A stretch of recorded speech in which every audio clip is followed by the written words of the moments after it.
started with teenage drama, then escalated to death. So far, a total of 21 people have been arrested in connection in the killing of 17-year-old Ahmaud Rice in Columbia, South Carolina. An ongoing dispute between two groups of people, groups that include teens and adults, led to a shootout that ended with the death of a 17-year-old from Columbia, Richland County Sheriff Lott says. Lott announced Thursday new details in the killing of Ahmaud Rice back in May 10th. Rice was shot to death on Green Lakes Drive during a shootout that had been pre-scheduled by all participants. It started with teenage drama and then escalated to death, Lott said. According to Lott, the large fist fight broke out at a public event in Eastover days before the fatal shooting.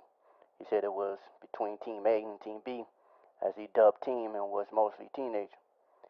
He doesn't believe this is a traditional gang fight. There was also an incident at a bus stop involving the same groups. Those teens then decided to meet outside the church on Green Lakes Drive for a shootout to settle their grievances.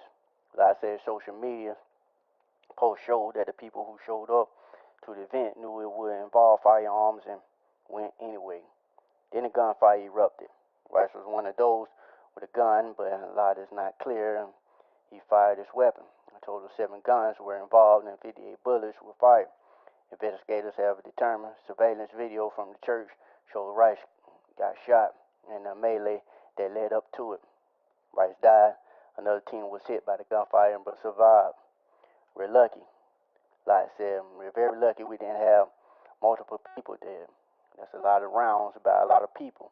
Among those participating were parents of some of the teens, and at least one of them fired a shot, Leon said. Adults and parents should be better, the sheriff said. He said that we've got this going on in our community and it's got to stop. So far, a total of 21 people have been arrested in connection in the case, thanks to help from the U.S. Marshal and Fugitive Task Force. He said video shot on social media and the posting that were made helped them make the necessary connections to find the person who were there. From Lott's perspective, he told everyone who showed up to the shootout responsible. You're not going to do this in Columbia, he said. I don't want Ahmaud Rice's life to be just another statistic, the sheriff added. I want to send a message that we're not going to allow this in Richland County. If you drive somebody to the gunfight, or drive people away from a gunfight, or hide a gun, you will be held accountable. One person, 19-year-old Isaiah Sims, was still warning when Lott spoke, but late Thursday afternoon he was taken into custody.